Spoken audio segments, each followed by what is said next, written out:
Hi, this is Valerie Worthington, and this is the latest in a series of conversations I'm getting to have with friends and colleagues of mine in Brazilian Jiu Jitsu about things that are not related to Brazilian Jiu Jitsu. Um, the person I get to speak with today is named Marshal Carper. He knows a ton more than I do about video and recording, and he's very nicely not said anything about it yet. So I appreciate that. But Marshal, thank you for being here. If you would say a little bit about your jiu-jitsu background and experiences.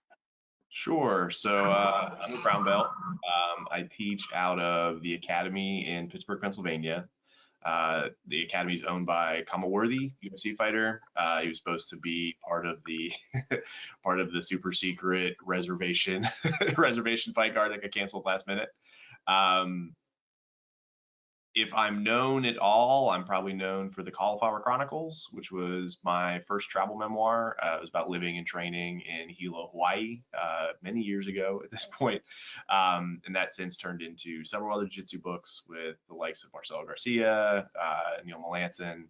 And then I also ran an instructional site for some time called Artichoke Media. So at this point, I'm happy to train. I'm happy to teach, and I'm doing a lot more behind the scenes stuff versus a lot of front facing jiu-jitsu business stuff, but the community is still really important to me. And as a personal aside, you also edited and published my book. So I wrote a book as well, and you were incredibly kind and patient and kept me sane throughout the entire process. So, and that was all part of Artichoke Media too. So having said that, that's a good segue into my next question for you, which is if you would say a little bit about your professional background and expertise. Yeah, so for my day job, I ride two different horses. I run a marketing agency, uh, kind of the typical trappings of what a marketing agency does. So everything from some blogging, email marketing, social media, a little bit of website design here and there. If you run a business or work in that kind of space, you've probably encountered several people like me at some point. The other horse that I'm on is a video game development studio. So Mega Cat is also based in Pittsburgh, and we make games.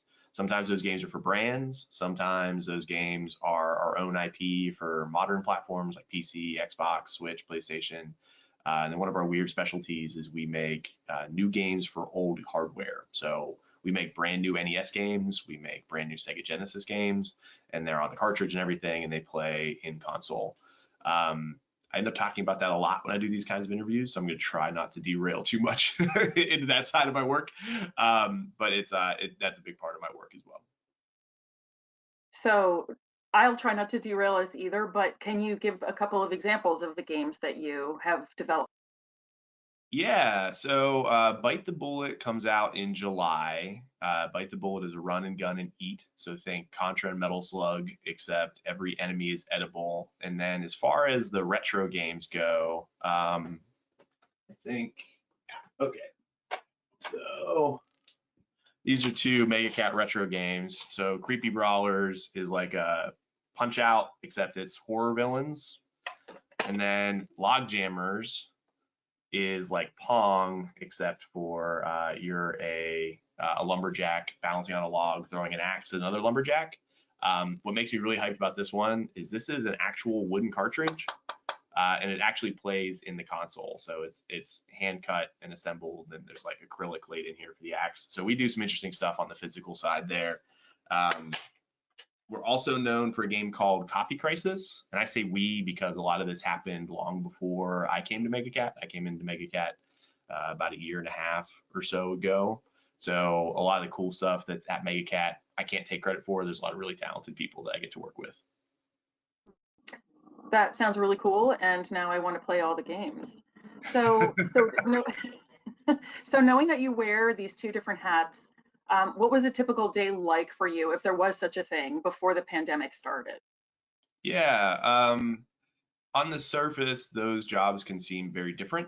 But really, the work that I do day to day, whether it's at Mega Cat or at the agency, I'm often working with the same kind of materials. I'm often working on the same kinds of problems and challenges and answering similar questions. And those questions are usually business focused in the sense of how do I better serve the customers I have? How do I find more customers? And in that question of finding more customers, that opens up, how do I stand out among my competition? How do I effectively communicate my value proposition? How do I effectively connect my brand to the community? All these things that are driven around what a business needs to do in order to grow is where my focus ends up being. So on the MegaCat side, it feels sexier because it's all game related. But as we're working on our own projects or working with client projects, making a game for a brand, for example, it's all the same stuff. And the day-to-day to that is there's a lot of coordinating with my teams, getting their input on kind of our larger strategic initiatives, checking in on their tasks, making sure that everything that we're building is on track. We're constantly running tests and collecting data and responding to the data to improve everything that we're doing. So my day-to-day is it can be, I can have a day where it's all meetings, or I can have a day where I'm doing nothing but sitting in my office writing, working on a marketing plan, or working on a new brief or something for a client. And in that sense, the virus hasn't changed my day-to-day all that much. I do a lot less driving to client meetings now, which is kind of cool. But the actual work that I do is not that different. So along those lines, I can imagine that for it, nobody wanted the pandemic to happen, right? But I can imagine that for a company like a gaming company, things might not have changed that much, or there may even be more demand for games. Whereas for some of the other clients you have that rely on a more face-to-face model, there are some different changes going on. So can you speak to that a little bit? Yeah, so on the game side, it's really complicated. As much as we think about games as being a digital product today, the idea of going and buying a physical game is a lot less commonplace. Every major platform has a digital store, so you can digitally download any game you want to play. And a lot of the retail-focused games retailers have really had to rethink their business models and evolve because of that, right? So in that sense, the gaming industry in the wake of the virus has experienced a major surge in interest. People aren't working, they're at home, they need to be entertained. So things like digital game purchases, Twitch viewing. Twitch is a streaming service for people that are listening that might not be familiar. It's a live streaming service where you watch other people play games. And it's a very communal thing. It's kind of like sitting on the couch while your buddy plays a game and having a conversation with them. That's really what's attractive about that platform. But anyways, game downloads and services related to games like Twitch, that usage is way up in a crazy way. That said, though, the chaos that the virus has created on the games industry side, as much as digital distribution is a thing, a lot of business in games is done in person. So being at the right gaming events, being able to have those in-person discussions at like an E3 or a GDC or a PAX East or a PAX West, those events are a huge part of where some of the coolest stuff in games actually begins. A lot of the cool projects that you're a fan of probably started with a conversation on a convention floor somewhere, and losing that as all those events get canceled. There's a couple hanging on for the year, but who really knows if those are actually going to come through. As all those events get canceled, the way a lot of how business is done in games is having to change. And then the back end also of, as the major platforms like Xbox and PlayStation, their workforces are distributed, they still rely on a lot of hardware testing for their stuff. So there's going to be future challenges there of getting a game certified to be on the Xbox or game certified to be on the Switch, as the distributed nature of the virus makes that more challenging, right? Because you can't have your entire testing team in the office where all the testing tools are and all the testing kits. because those testing kits are worth a lot of money. You don't want to send a bunch of those home with your employees necessarily. So on the gaming side, we're fortunate that the business is up, but it still created a lot of turmoil, and it's even scarier when a lot of teams today are distributed kind of by default. So even at MegaCat, we have team members all over the world, especially as a lot of the skill sets that we pursue are not readily available. So for example, you can't put an ad on LinkedIn for someone that can program an assembly and has previous experience working on Nintendo Entertainment System hardware. Like there's like 12 of those people that are out there, and you can't be, if you restrict that to people that are only in Pittsburgh, you'll never find anybody. So we work with a lot of people around the world because we're focused on talent, and that means we have team members in Spain, we have team members in Italy, and it's super scary to have, it's super scary to log in every morning because you don't know what that person faced the night before, because it got pretty ugly there for a long time. It's probably gonna be ugly for a lot longer, but hopefully the worst is behind us. But it was scary there for a while. So on the video game side, that's where we're at. On the agency side, that's a lot more chaotic because we serve a variety of businesses. Some of our clients are doing better because of the virus, just because of the nature of what they do and how they and what the kind of products and services they provide. Other clients aren't really affected all that much. And then other clients overnight, they lost half their business. And there's no preparing for that. There's no playbook here. And I think that's what makes it most frustrating for business owners, because it's not like they misread the market. It's not like they made a strategic bumble or they made a bet that didn't pay off. It's just something that blindsided everybody. And now they're having to reinvent and reimagine their business while also trying to curb the bleeding as it kind of gushes out their business. So on the agency side, we've spent a lot of time trying to manage all those different realities for each business, right? And that's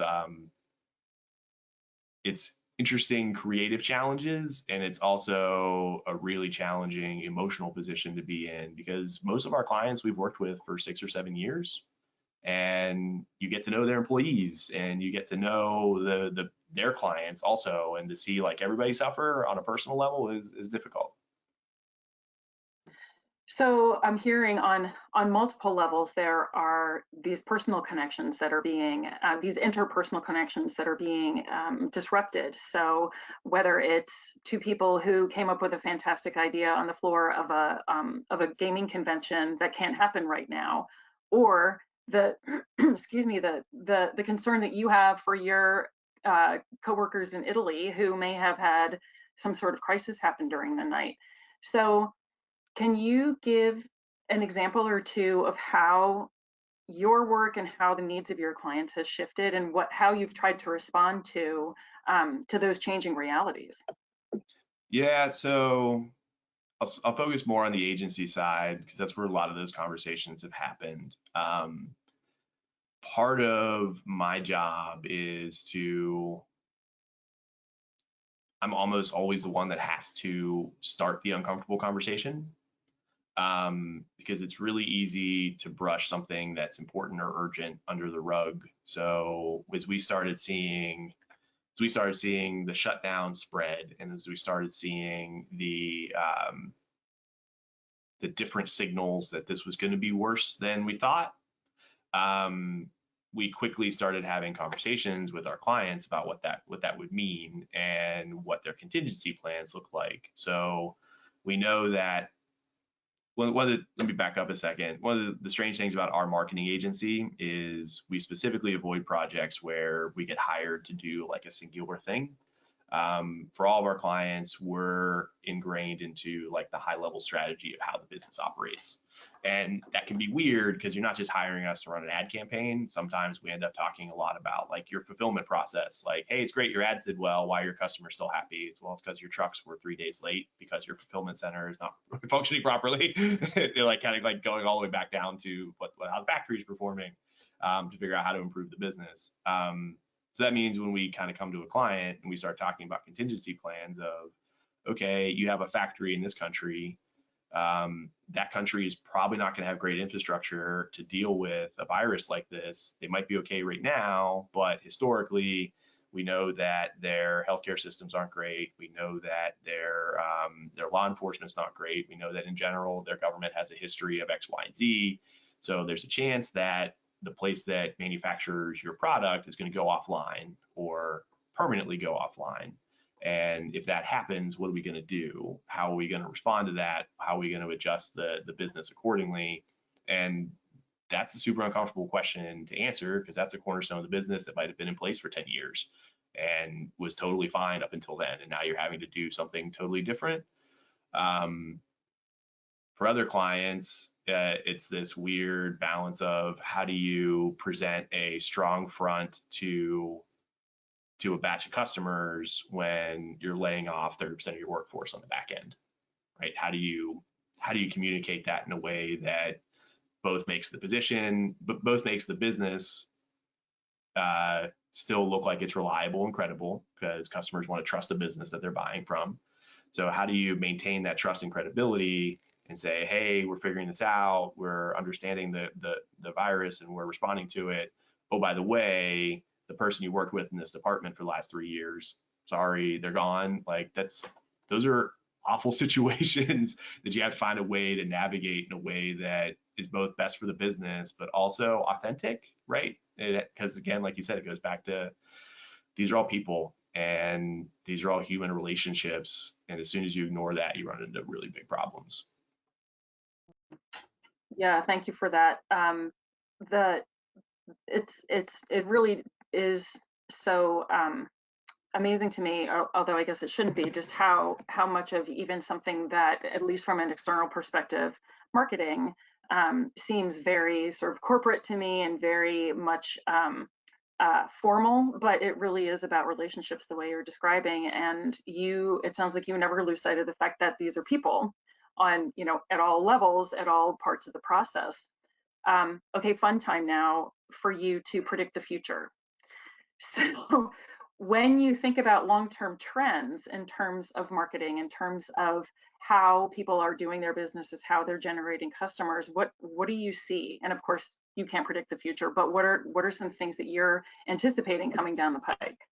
Yeah, for a long time, I was beating the drum that brick and mortar retail had a chance if it reinvented itself, because we had a couple cool examples of brick and mortar retailers doing something different and that actually improving the customer experience and customers wanting to have a better in-person experience. So for example, the Tesla car model versus the traditional dealership model, right? So Tesla is a company that started with online pre-orders, which is crazy. Think about online pre-ordering a car, but they did it successfully. And even with that digital success, they found that there was a huge value in having that car in front of someone. But they also recognized that the dealership model wasn't a super effective, super efficient way for them to do business. So they kind of reinvented what that customer experience was like. And it's still relatively a small scale example of what that innovation could look like, but it was huge for Tesla to start rolling out these test sites where you could do test drives and just see the car, and customers seem to respond pretty positively to them not being the traditional dealership experience, right? So seeing things like that, seeing like the Apple Store, seeing these very specific retailers doing really well when malls are closing up, when your big box stores are closing up. I was like, hey, retail's got a chance. I beat that drum for a long time. I think that's probably about dead at this point. I think it's gonna be really difficult for retailers to recover from what we're facing now. And I think we're at the very beginning of what those economic implications look like. So I'm gonna guess that yes, people will still have brick and mortar retail presences, but I think that the innovators are going to lean a lot more on ways that they can insulate themselves from something like this ever happening again.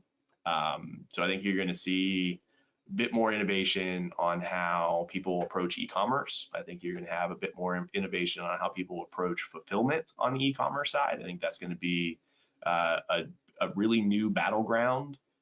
So when I say fulfillment on the e-commerce side, there's a lot of layers to that, everything from drone deliveries all the way down to just some simple logistics questions of where you store your products relative to your customers, right? So Amazon is kind of the giant here, but I'm going to guess that we're going to start to see, if Amazon is up here, you're going to start to see small to medium examples of that starting to come in. Especially as new retailers think about handling things differently. One example being Giant Eagle is a major grocer in the greater Pittsburgh area. And Sheetz is better than Wawa. I just want to throw that out there to any of my any of those listeners that you got. Anyways, Giant Eagle is a major grocery store, and it's a little bit of a higher end grocery store. So it's kind of between like a Walmart and a Whole Foods. And they shut down one of their grocery stores to make it specifically a pickup and distribution hub, right? So eliminating this like retail experience completely and just using it to more efficiently manage pickup orders, manage delivery orders. I think you'll see a lot more of that. On that side, even before the virus, there were a couple restaurant startups in the San Francisco area that were operating entirely out of commercial kitchens. They had no dining room whatsoever, but they were delivering restaurant quality meals exclusively in delivery. So eliminate the dining room side, but you still get a lot of this takeout experience. You get this kind of high quality takeout experience. I think you'll probably see a bit more of that too, because I think part of this virus experience demonstrated that the dining room element of restaurants is still going to be a big sell, but it's probably not the biggest sell. And if you look at like what it costs to run a dining room between wait staff and just the square footage, you can still have a great food business without that element. And I think this kind of forced customers to think differently about what it means to do, what it means to have dinner at a nice restaurant. And I think that's going to drive more of those kinds of changes also. So what you're describing is a real paradigm shift in terms of the way business is done, which then has the effect of creating a paradigm shift in the way we live our lives, and in the kinds of jobs that might be available, the kinds of interactions we have with other people. So what are your thoughts about that? What do you think that someone like me needs to know about the implications of what you think may be happening in the near future? Yeah, I think I'm not being a super genius with any of this because these trends were already in motion. So I think we would have gotten to the business experience that we're having today in terms of like how consumers interface with products, how consumers interface with retailers. I think we would have gotten there eventually.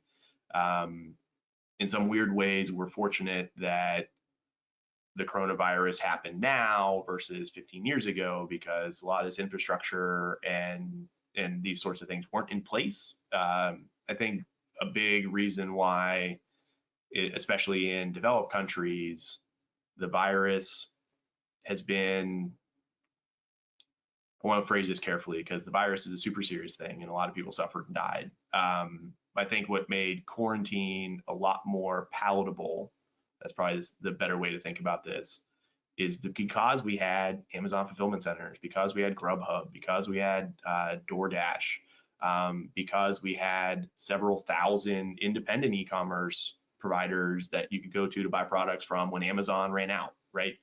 And that whole infrastructure changed the way FedEx, UPS, DHL all operate. It's like these things were in motion, right? The virus just is now accelerating that. And I think it forced a lot of consumers who wouldn't have picked up Grubhub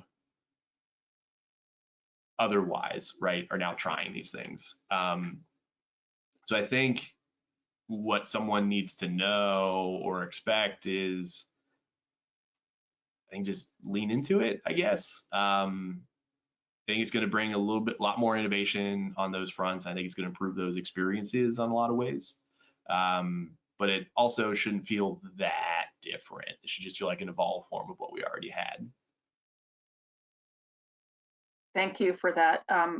So if I want to educate myself further, or if I want to go to some resources, or try to get some questions answered about this field and about what's going on, what are some credible sources?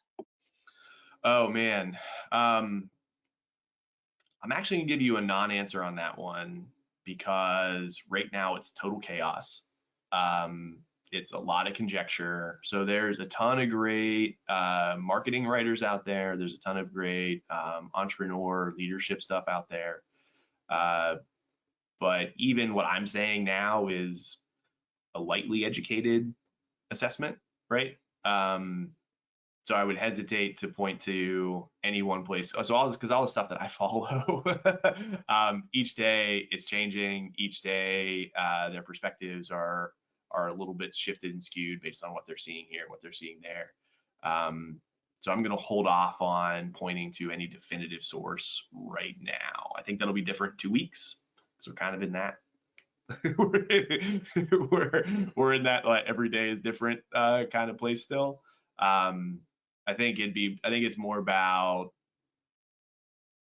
look for trusted sources on the economic impacts of the virus, the health impacts of the virus, and the community impacts of the virus. And I think we should work backwards from there. So I don't think we should be looking to marketers and entrepreneurs to tell us how to feel about or react to the virus. I think we should be, to your point earlier about this being a human thing, I think we should be starting at that most basic, fundamental human level, understanding that, and working backwards from there, or building up from there is probably the better way to think about this.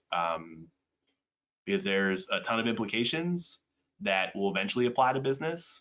But if we ignore those implications and skip to the business part, I think we're going to create more problems, and we're probably going to miss a lot of opportunities that could improve a lot of people's lives. I like it. Thank you. And then I tried to come up with a comprehensive list of questions, but maybe there are some things that you think it's important for people to know that I didn't touch on. Is there anything like that, or anything that you would just care to share?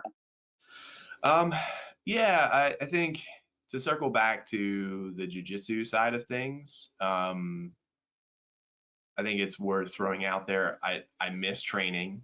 I desperately miss teaching. It was one of the major reprieves in my life was to be able to jump in and teach a class several times a week, where like that there's a major calming thing for me to do, big stress relief, and just to be able to hang out with some great people 4 or 5 times a week because of jiu-jitsu is something that I miss a lot.